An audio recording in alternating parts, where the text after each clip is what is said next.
So we've had two really important studies which have recently been published. They've been presented before, but we now have the full publication, which talk about the utility of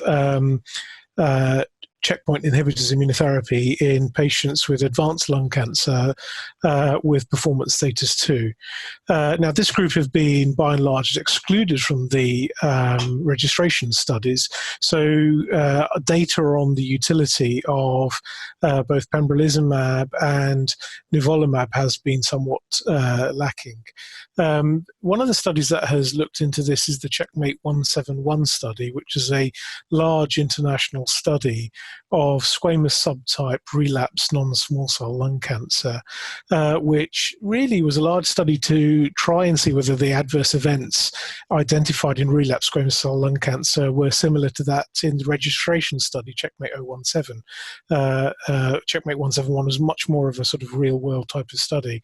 But also within that study, it did recruit about 100 patients odd who had performance status 2, on which there was really very little prospective data prior to that data set.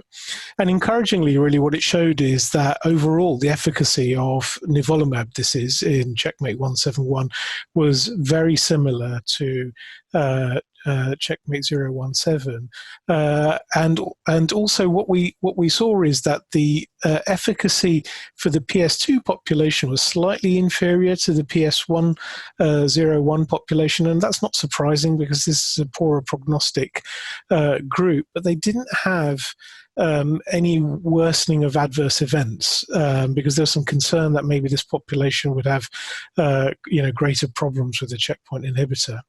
But what was also more interesting was actually there is a proportion that are deriving actually quite significant benefit, because if you look at the tail of the curve, what you're seeing is that about 15% are surviving at the 18-month time period, which for a PS2 population of relapsed small cell is pretty impressive.